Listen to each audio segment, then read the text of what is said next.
Good afternoon, everyone. Thank you for coming. My name is Judy O'Rourke, and I'm retired from Syracuse University, where I worked in December of 1988.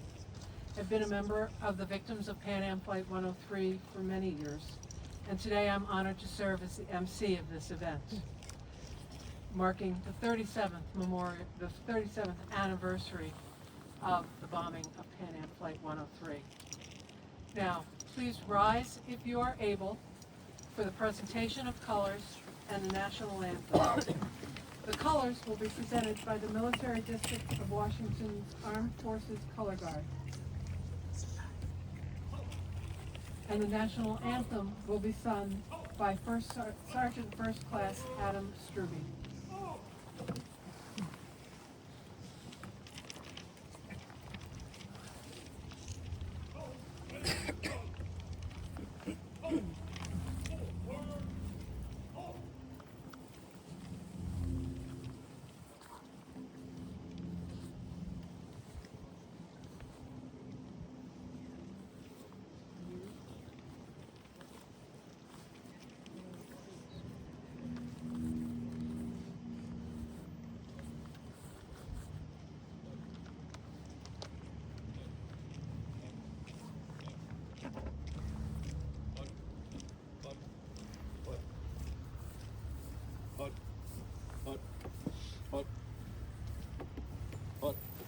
Colors! Halt!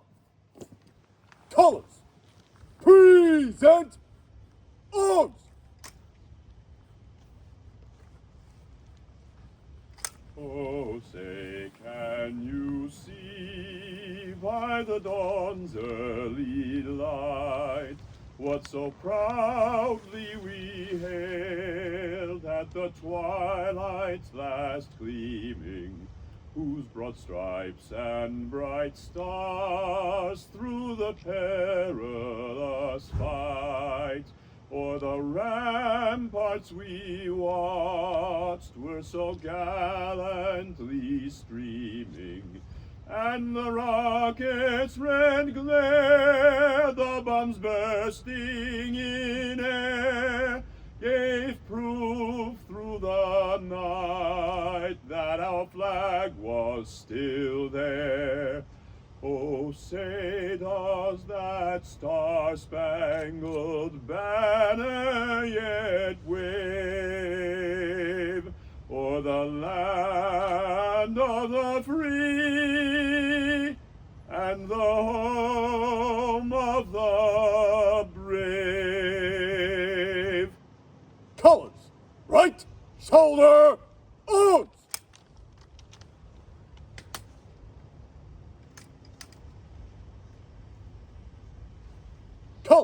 Colors, turn, march! Hut, hut, hut, hut, hut, hut, hut, hut, hut. Please remain standing while Chaplain Tim Ryu gives the invocation.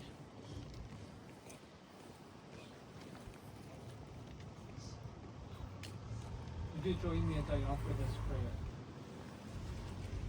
Almighty God, as we gather beneath these 270 blocks of red Scottish sandstone, we acknowledge the weight of nearly 4 decades of memory. We stand in a world where the senselessness of the storm of life still rages, where the relentless practices of evil and the daunting shadows of global conflict don't seem to let up. Yet, we begin this hour by invoking the spirit of Lockerbie's grace. We remember the women of the Moran and the Drysdale neighborhoods who, in the face of unspeakable horror, chose the quiet yet radical act of washing. They gathered the tattered, smoke-stained remnants of the fallen and laundered and folded them with utmost care, returning dignity where there was only a breeze. Lord, I ask you to do the same for us today. Wash our hearts of bitterness, despair, and indifference.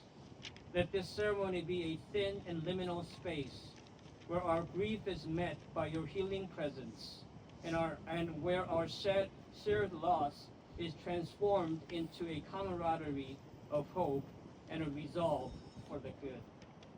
In the name of the one who came to wash our feet and give his life, I pray. Amen.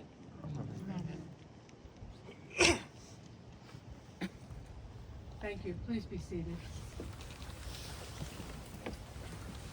The victims of Pan Am Flight 103 represent over 400 relatives and friends of the people killed by the Libyan terrorist bombing on Pan Am Flight 103 on December 21st, 1988. As an organization, we have accomplished much with regarding airline safety and security, support, and justice. After 37 years, we are still many hundreds of individuals working together as a team to meet our goal of seeking justice for our loved ones who were lost. This year, we are awaiting the start of another trial of an individual accused of making the bomb that brought down Pan Am 103. We are thankful for the continued and determined work of the FBI and the Department of Justice, along with the Scottish Crown Office, on this case. And I personally want to thank all the members of VPAF 103 who have continued to advocate for this judicial action over these years. Beyond the pursuit of justice, VPAF 103 also supports education about Pan Am 103 and the scourge of terrorism. Many of us speak to groups in our schools and communities and encourage people to learn about this tragedy as well as other acts of terror. Since 2017, we've sponsored the VPAF 103 Legacy Awards to encourage a new generation of young people who are pursuing advanced degrees of study in areas related to national security and terrorism prevention. These scholars work in many different fields, but they all have the common goal of preventing terrorism. Similarly, the Remembrance Scholars from Syracuse University are chosen for their potential to make positive impacts on the world around them. The Remembrance Scholars are also charged with remembering all those killed on Pan Am 103, and especially the 35 Syracuse University students who were on that plane. It is through the work of these people and groups that the goals of VPAF 103 can be realized, and we continue to honor the memory of all those killed 37 years ago. Now, Cara Minetti Weeps, the president of VPAF 103, will introduce our next speaker.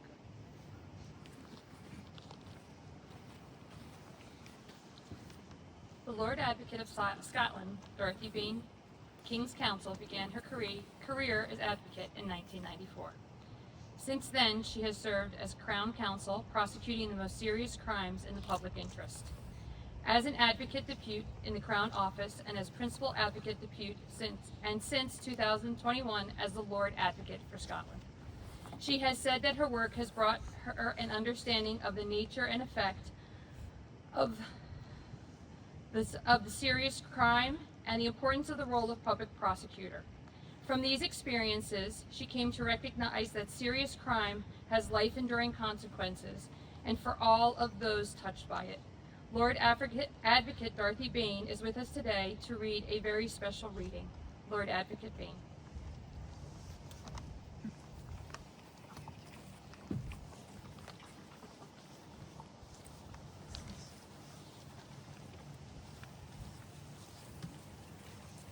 In September of this year, the Citizens Theatre in Glasgow premiered Small Acts of Love, a theatrical and musical collaboration between playwright Francis Poet and composer Ricky Ross of Deacon Blue. The show explores the bonds of friendship forged between the people of Lockerbie and the American relatives in the wake of the Pan Am 103 atrocity in December 1988. Spanning 36 years, the piece tells the story of how communities from the Scottish borders and the United States were forced together in destruction, but through a series of small acts of kindness found friendship and found love. The title song, Small Acts of Love, speaks to the heart of the production. I would like to share the lyrics with you all now. This cotton dress, these woolen gloves, this dirty coat needs more than washed, it needs love. We found this watch all caked in mud, these shoes need pared and polished, and that takes love. A wee girl's blouse with all the buttons off, do we sew them back? 'Cause that takes love. Do we wash and iron? Is that enough? What would we want if this was us? Oh, we would want love. Books and cassette tapes and Christmas presents, children of parents now gone, I'm guessing, remains and suitcase of young people going places, gift tags and ribbons of presents not ever given away to family and friends, waiting for news of a journey that ends in the fields. We can only give what we know to give, and we give our small acts of love. Tell me what I ever did for you. Did I ever do you any good? Show me anything that I've made better. Better where you're standing than where you stood. There, you made the laying down of flowers your tender task. My baby, nothing's ever going to bring her back, but every door left open was enough. Those small acts of love. Believe me when I say how hard it was, watching all your pain, your tears, your hurt.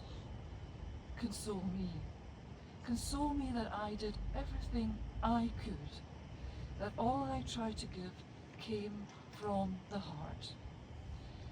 You came when it seemed to be so easy to walk away. You cared, and caring is what finally made me see broken hearts don't mend till they give up to small acts of love. Forgive me if I ever said too much. Sometimes all I had to give was words. Blame me when I didn't say enough, for being too loud when it was your voice that needed heard. Here was where we learned it all again. There, nothing seemed to wash away the pain. What saved us was what you all gave up, these small acts of love. Home. You kept us from wind and snow and rain. Time, nothing else was ever in the way. Every door left open was enough, those small acts of love. And love is rising again. We can only give what we know to give, and we give our small acts of love.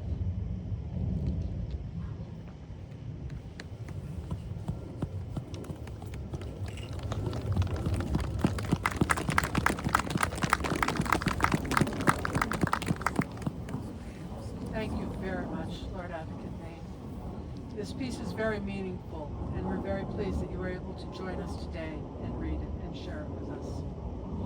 At this time, 19 family members and friends will read the names of all 270 men, women, and children killed in the bombing of Pan Am Flight 103 on this date, 37 years ago.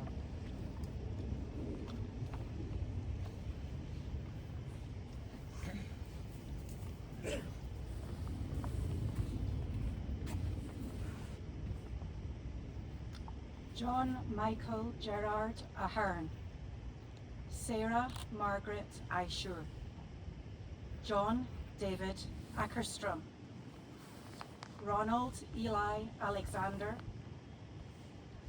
Thomas Joseph Ammerman, Martin Louis Apfelbaum, Rachel Maria Azrelski,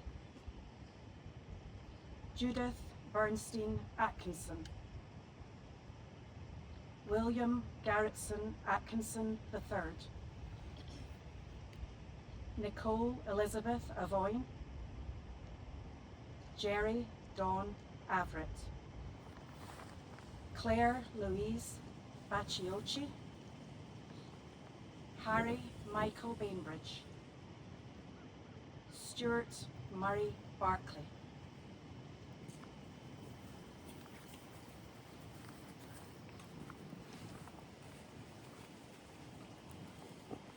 Jean Mary Bell, Julian McBain Benello, Lawrence Ray Bennett, Sergeant Philip Vernon Bergstrom, Alistair David Berkeley, Michael Stewart Bernstein, Stephen Russell Burrell, Noel Liddy Bertie, Surinder Mohan Bhatia, Kenneth John Bissett, Diane Ann Boatman Fuller, Stephen John Boland, Glenn John Oakley, Paula Marie Oakley.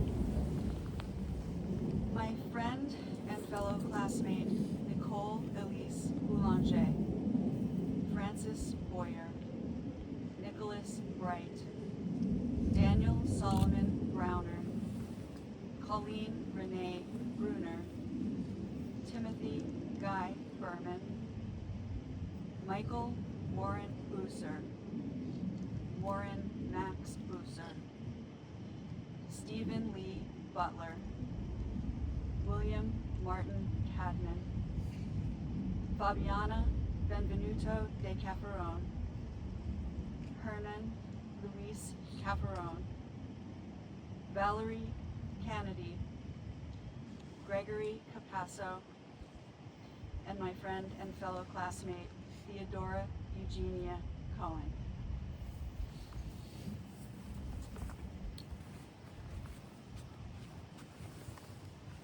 Timothy Michael Cardwell, Bernd Wilmar Carlson, Richard Anthony Cawley, my father-in-law, Frank Ciulla, Eric Coker, Jason Coker, Gary Leonard Colasanti, Bridget Concannon, Sean Concannon, Thomas Concannon, Tracy Jane Corner, Scott Marsh Corey, Willis Larry Corsi, Patricia Mary Coyle, John Binning Cummick.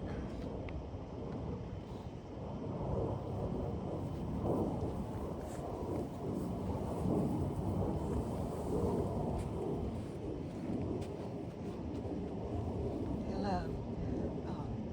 Joseph Patrick Curry, William Allen Daniels. Bill was my husband of 17 plus years, and we have 3 children. 2 have been here just about every year, and they're here now. The other one lives out in Seattle. Okay, Gretchen Joyce Dater, Shannon Davis, Gabriella Della Ripa, Joyce Christine DeMora, Gia Franca Leonardo, Peter Thomas Stanley Dix, Home Dixit, Shanti Dixit, David Scott Dornstein, Michael Joseph Dole, Edgar Howard Eggleston III, Siv Ulla Engstrom.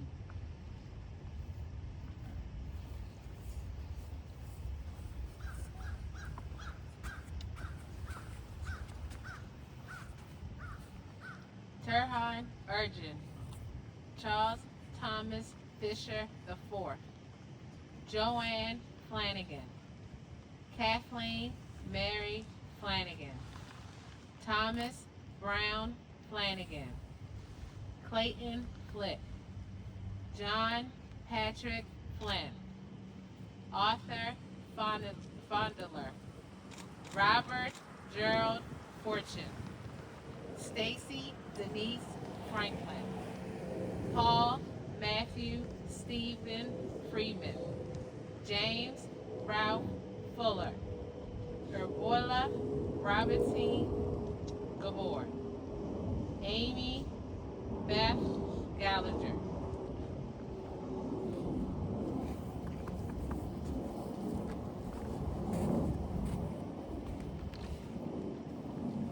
Matthew Kevin Gannon, Kenneth Raymond Garsinski, Paul Isaac Garrett, Kenneth James Gibson, William David Giebler Jr., Olive Lenore Gordon, Linda Susan Gordon Gorgaz, Anne Madeline Gorgaz, Loretta Ann Gorgaz, David J. Gould, Andre Nikolai Gevorgian, Nicola Jane Hall, Lorraine Francis Hollish, Pamela Elaine Herbert.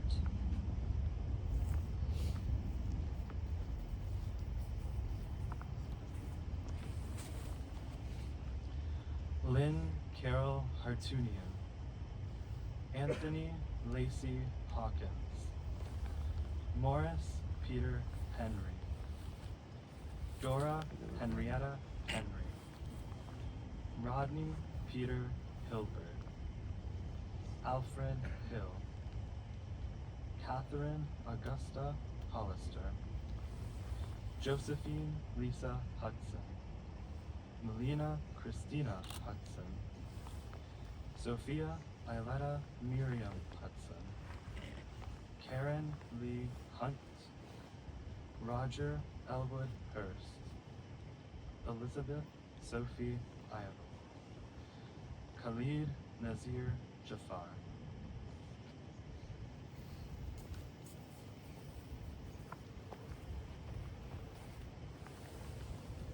Robert Van Houtenjack, Paul Afrin Jeffries, Rachel Jeffries, Kathleen Mary German, Timothy Baron Johnson, Mary Alice Lincoln Johnson, Beth Ann Johnson, Christopher Andrew Jones, J. Joseph Kingham, Patricia Ann Klein, Gregory Kosmowski, Elka Etha Cooney, Minas Christopher Kulakundis, Mary Rowell Lancaster.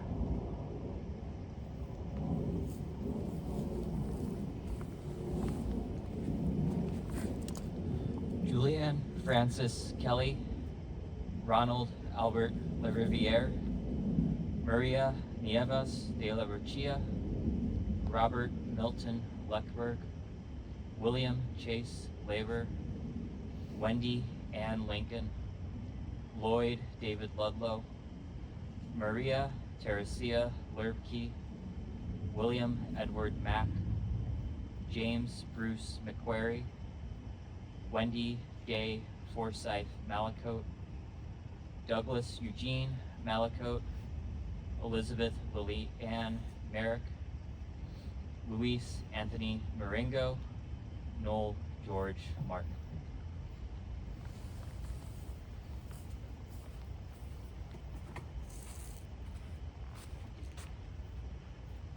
Alexandra Lowenstein, Diane Marie Maslowski, William John McAllister, Lilibeth Tubilla Mikaluli, Daniel Emmett McCarthy, Dr. Robert Eugene McCollum, Charles Dennis McKee, Bernard Joseph McLaughlin, Jane Susan Melber, John Merrill, Susan Marie Miazga, Joseph Kenneth Miller, Jules Courtney Mitchell, Jade Ann Morgan.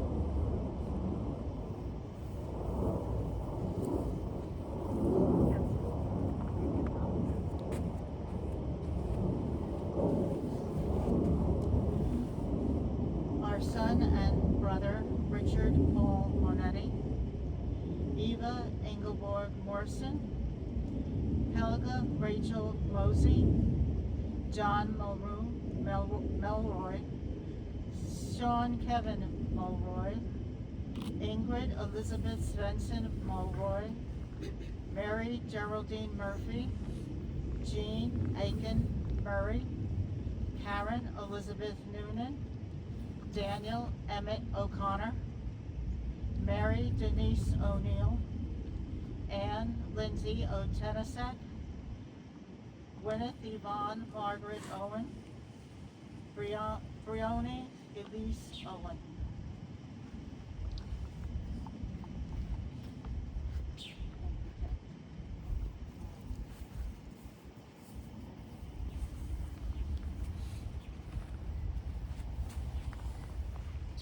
Robert Plack Owens, Martha Owens, Laura Abigail Owens, Sarah Rebecca Owens, Robert Italo Pegluco, Christos Michael Papadopoulos, Peter Raymond Pierce, Michael C. Pascatore, Sarah Susanna Buchanan Phillips, Frederick Stanford Phillips, James Andrew Campbell Pitt, David Platt, Walter Leonard Porter, Pamela Lynn Hosen.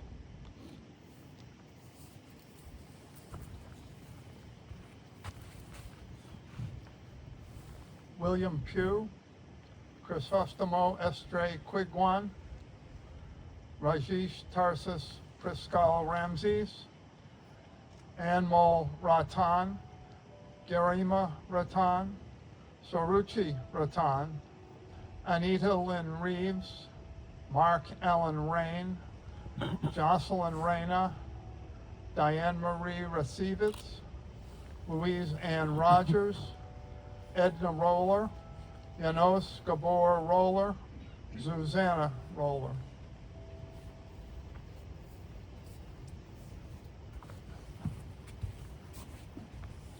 Anna Maria Root, Saul Mark Rosen, Andrea Victoria Rosenthal, Daniel Peter Rosenthal, Myra Josephine Royal, Arnaud David Rubin, Elise Jean Saracini, Scott Christopher Saunders, Teresa Elizabeth Jane Saunders, Johannes Otto Schabel, Robert Thomas Schlaglitter, Thomas Britton Schultz, Sally Elizabeth Scott, Amy Elizabeth Shapiro.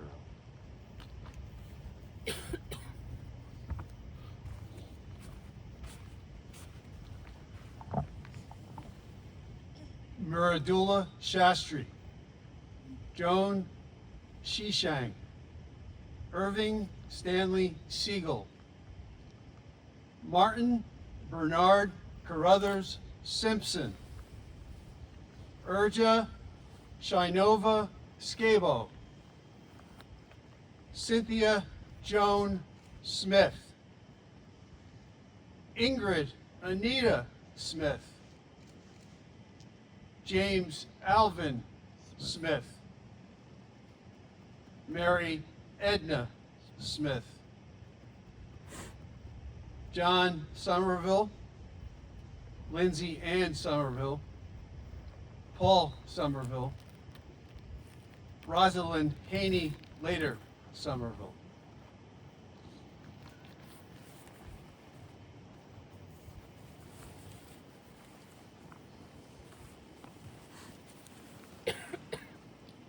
Geraldine Ann Stevenson, Hannah Louise Stevenson, John Charles Stevenson, Rachel Stevenson, Michael Gary Stinnett, Charlotte Ann Stinnett, Stacy Leanne Stinnett, James Ralph Stowe, Elia G. Stratus, Anthony Selwyn Swan, Flora McDonald Margaret Swire, Mark Alex Tager, Hidekazu Tanaka, Andrew Alexander Tiran.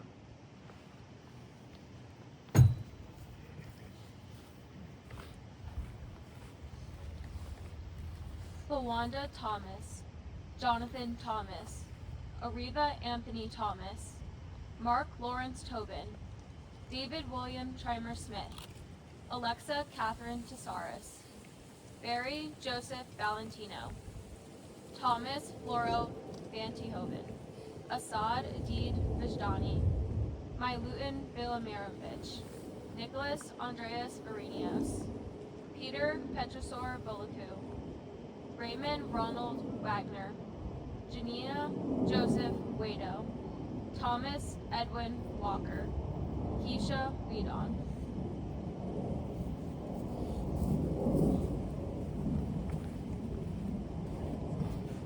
Jerome Lee Weston, Jonathan White, George Watterson Williams, Bonnie Lee Williams, Eric John Williams, Brittany Lee Williams, Stephanie Lee Williams, Miriam Ruby Wolf, Chelsea Marie Woods, Deidre Lynn Woods, Joe Nathan Woods, Joe Nathan Woods Jr., Andrew Christopher Gillis Wright, Mark James Swindenberg.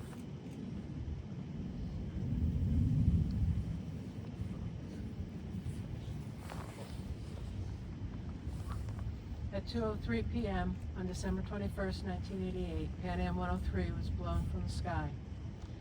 We will now observe a moment of silence to remember our loved ones.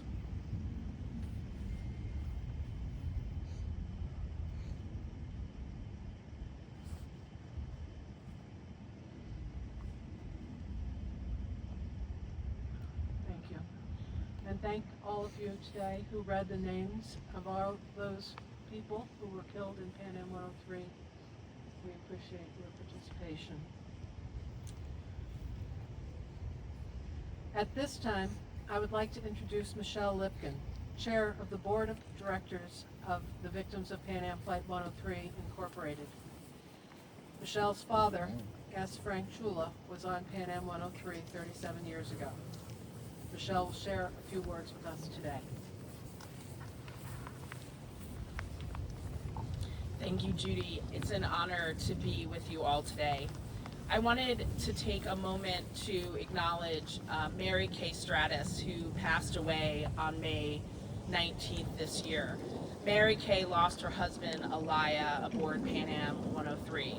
Over the last 37 years, Mary Kay served as a tireless advocate for the victims of Pan Am Flight 103.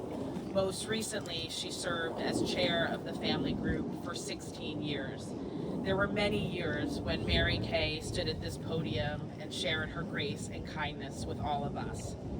As I stand before you for the first time as the chair of the victims of Pan Am Flight 103, it is not lost on me that I have absolutely impossible shoes to fill. Mary Kay was one in a million, and her contribution to this organization was immense and will be felt forever. Today, we gather together once again to remember. I was 17 when my father was killed. I have lived longer than my dad did by almost a decade. My kids are older than the age that I was when I lost my dad. In some ways, I feel I have lived lifetimes since December 21st, 1988. A lot of time has passed and a lot has changed. However, one of the most powerful parts of the legacy of Pan Am 103 is how much has not changed. The commitment, the determination, the perseverance, the remembering. We are still here, and we are still going strong. Stepping into the chair role for the organization is honestly nothing that I would have imagined myself doing. In fact, there were many years where I found it quite difficult emotionally to be too close to the activities of the group. There was a long time when I felt all I could handle was my personal grief and my family's specific story. Whenever I branched out beyond that, I felt so overwhelmed with emotion and empathy that I often had to shut down and step away. And I felt guilty about that tendency. There are so many family members that have dedicated so much of their lives to the memory of all those that were lost on December 21st, 1988. And I often wondered why their grief made them fight and why my grief made me go inward. Something has changed in the last couple of years for me, and maybe it's my age, maybe it's the fact my kids are grown, maybe enough time has passed, but I finally started to feel like I could do more and that I wanted to do more, and it was time for me to step up and contribute to give some time and energy to a group that has given so much time and energy for my family. This year has been nothing short of eye-opening for me. It is quite unreal that after 37 years, the experience of being a victim of Pan Am 103 can still bring so many new lessons and realizations. But 2025 was filled with moments like this for me, moments where I could feel the legacy of Pan Am 103. This year was the first time that I was at Syracuse University for Remembrance Week in October. And to say that the experience was powerful is an understatement. It was such a privilege to be there to witness how Syracuse University honors the students who were lost on Pan Am 103, to meet the Remembrance Scholars, to connect with students from Lockerbie, to attend the rose-laying ceremony.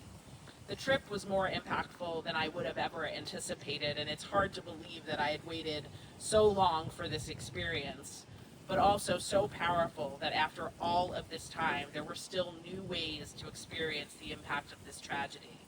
And in this way, our loved ones will always be remembered.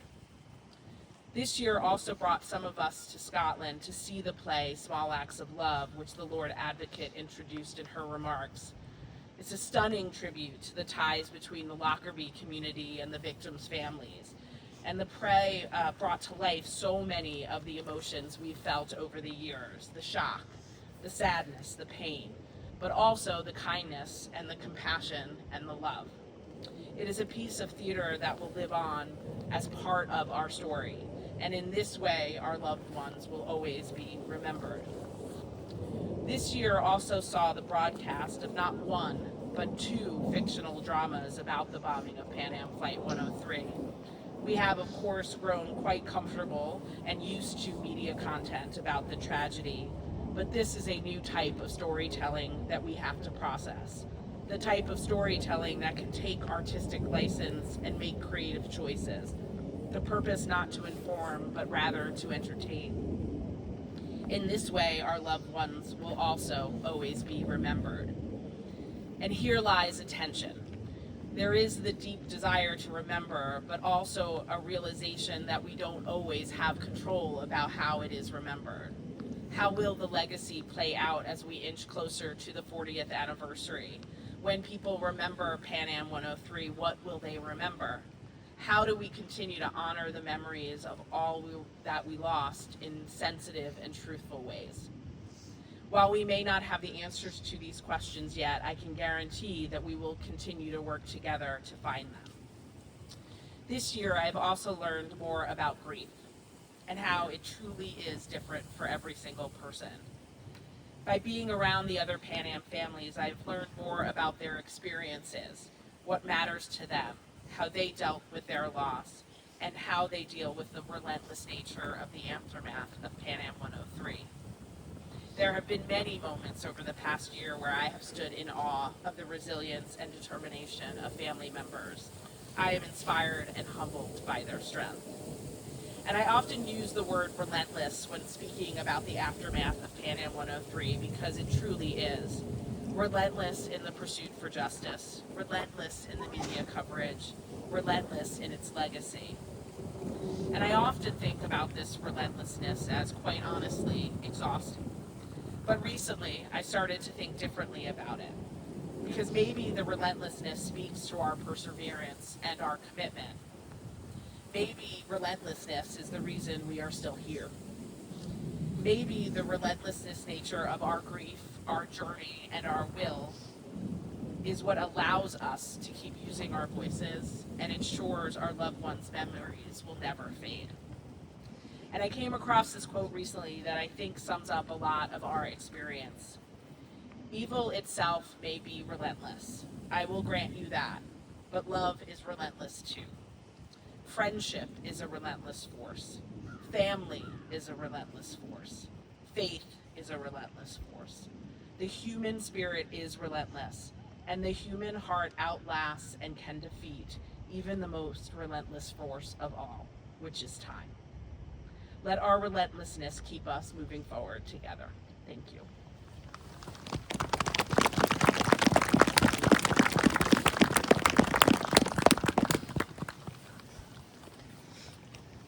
Thank you very much, Michelle. Kara to come forward again, please.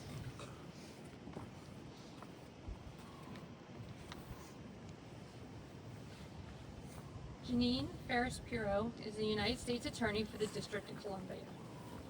Judge Pirro was Senate confirmed in August 2025, having previously served as interim U.S. Attorney beginning in May 2025.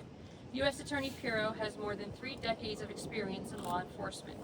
She served as an Assistant District Attorney in Westchester County, New York, before becoming the first female judge elected to the Westchester County Court.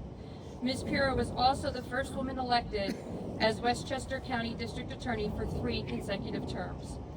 She has the distinction of starting the first domestic violence unit in a prosecutor's office in the nation, as well as the first child predator sting operation, which laid the groundwork for the national television series To Catch a Predator, followed by several other victim-focused programs. As U.S. Attorney for the District of Columbia, Pirro serves as the Chief Federal and Local Law Enforcement Officer for the nation's capital, overseeing the largest U.S. Attorney's office in the country. She leads more than 350 prosecutors and 250 support staff pursuing justice, safeguarding the national security, combating violent crime, and upholding the rule of law across the district. U.S. Attorney Pirro believes that engagement with community leaders, victim advocacy groups, and national security partners, driving initiatives to reduce violent crimes, increasing accountability, and strengthening public trust is key to a successful prosecutor's office. U.S. Attorney Pirro is an author of 8 books, including New York Times bestsellers. Judge Pirro.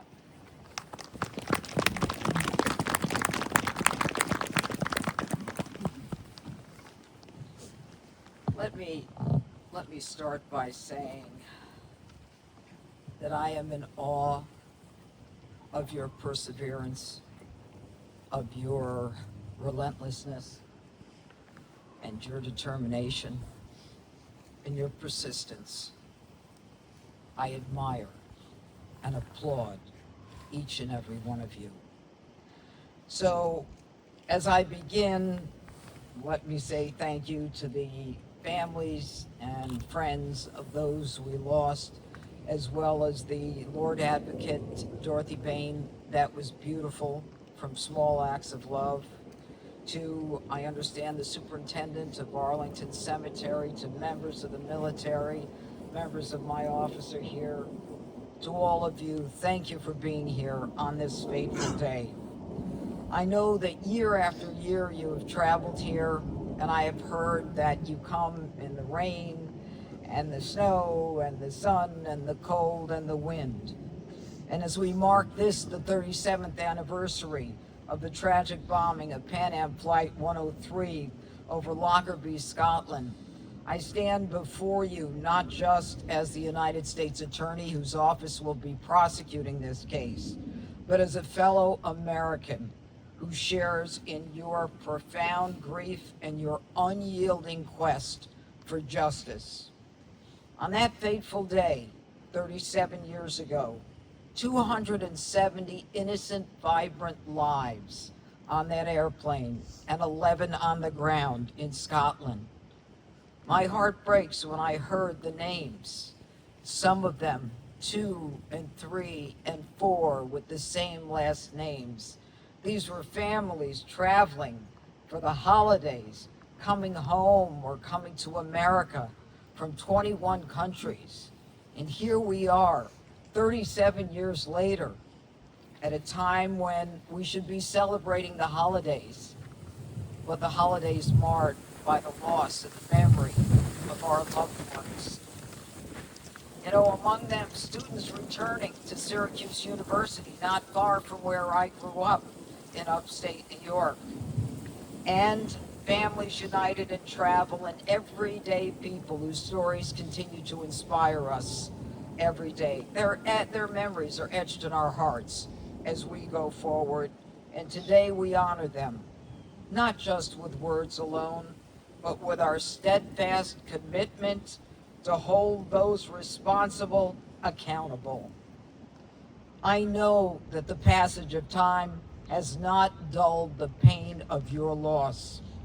For decades, you have waited patiently through investigations, through diplomatic hurdles, and previous trials for justice to be served. In 2020, finally, we were able to charge Abu Aguila Mohammed Masoud Kier al-Marimi with constructing the bomb that brought down that Flight 103.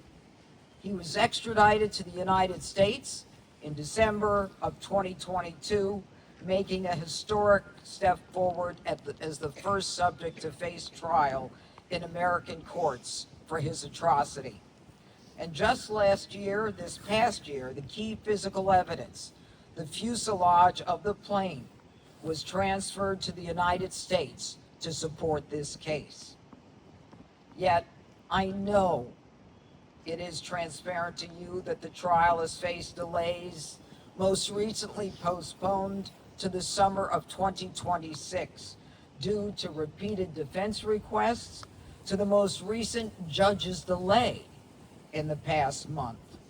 Some of you have expressed concerns about the defendant's health claims potentially being used to further delay the proceedings. I assure you that our team is vigilant in fighting against those delays, in addressing these tactics to ensure that this process moves forward.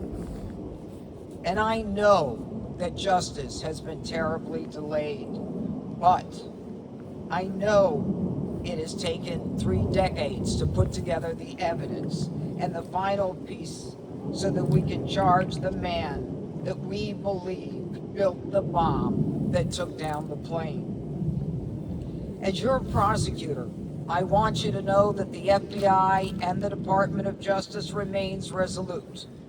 We are building an ironclad case with a tremendous team. You know Greg Mizell, you know Jocelyn Ballantyne, and you know our friend Jerry Jersinski, your pal. All right? They are working tirelessly, all of them, on this case. This case is their life. They wake up every day thinking about this case. I have been in federal court as the judges heard testimony from Europe, from the United Kingdom on this case, as evidence was unsealed for the first time in a quarter of a century. Justice may be delayed, but it will not be denied. How do I know this? I know because I have spent more than 30 years in the trenches and on the battlefield where the fight between good and evil unfolds every day. I have seen the ugliest side of life and the pain that people have gone through for no reason.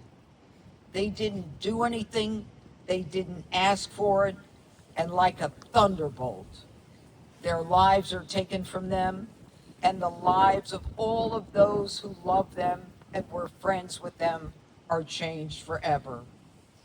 And now here you are, 37 years later, sitting in this cemetery.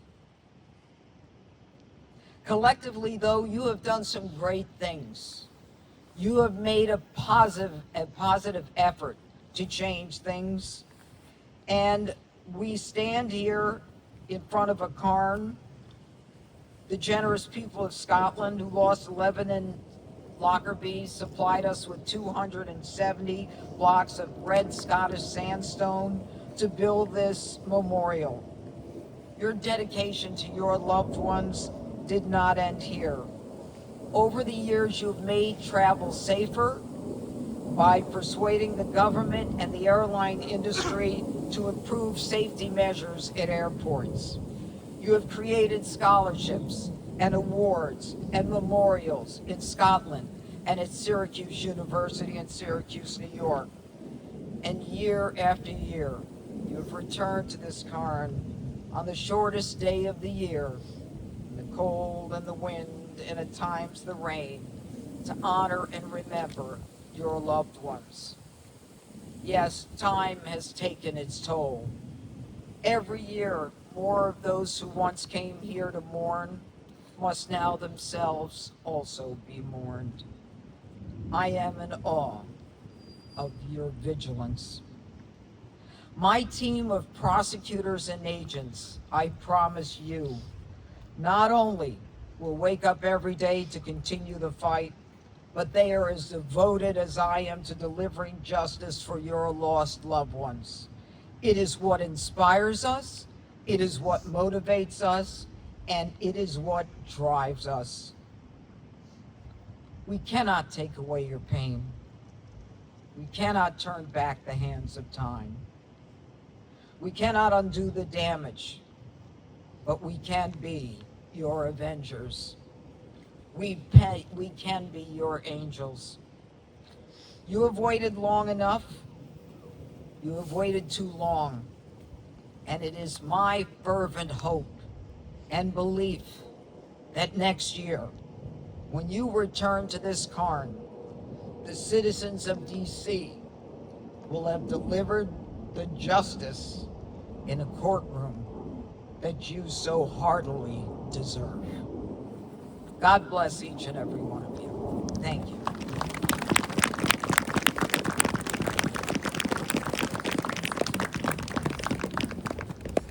Pirro, thank you for being here today. Thank you for your support. Thank you for standing with us and fighting for your small children. Thank you. Thank you very much. God bless you all.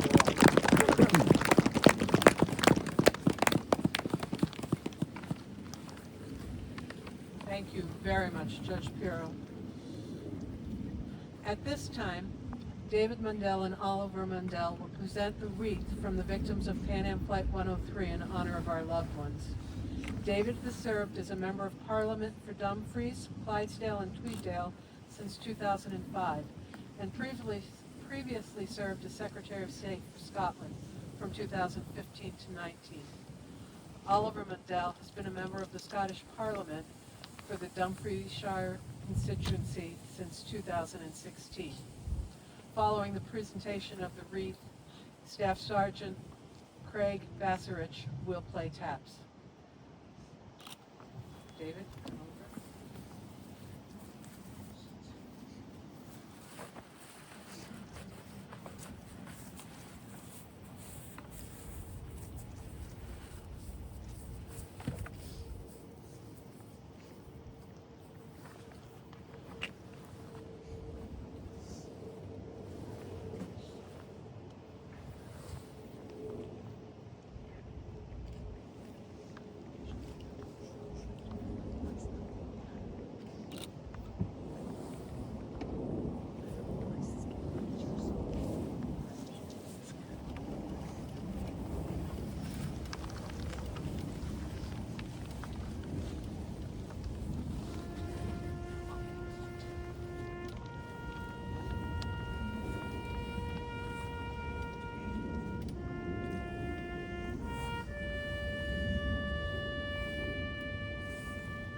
Thank you very much. Please be seated. Thank you very much, Staff Sergeant, and thank you, David and Oliver. I want to thank everyone who made this gathering today possible, including our planning committee, Stephanie Bernstein, Carol Eckersley, Faye Pageant, Vanessa St. Overman, and Kara Weeps, and for those who assisted today during the service, including Bryce Daniels, Dick Larimer, Jeremy Lipkin, and Tamara Hamilton. On behalf of all of us gathered here today, I especially want to thank our distinguished guest speaker, U.S. Attorney Judge Jeanine Pirro. I thank the Lord Advocate Dorothy Bain for her participation, and I want to acknowledge her colleagues from the Crown Office who have joined us here nearly every year to remember our loved ones. I also thank all the dedicated people in the FBI and the Department of Justice who have worked so hard for 37 years and continue to do so. And of course, I sincerely thank the staff of Arlington National Cemetery, especially Executive Director Karen Durham Aguilera and Senior Enlisted Advisor Sergeant Major Milne Hall, who hosted us once again, and also the person who so patiently helped us with all the arrangements for this service, Mr. Jeffrey Aaron and his team. Now, please stand if you are able while Chaplain Ryu gives the benediction.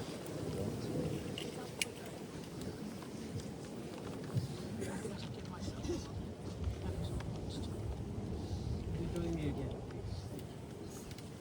As we depart this cairn at Arlington, may we carry the mandate of the Scottish washing into the broken places of our own time. Even as we live in a world where justice often feels fragmented, may we leave here with the assurance that God is in the business of putting the world to rights. May we go forth with the resolve that evil, though persistent, is a defeated foe. May we be inspired by the hands of Lockerbie to meet the darkness with the persistent, gentle work of restoration. May the Lord grant us strength to pursue truth and justice while resting in the promise of his final restoration when every tear is wiped away and the maid of the seas and all her children are gathered into a peace that never ends. Amen.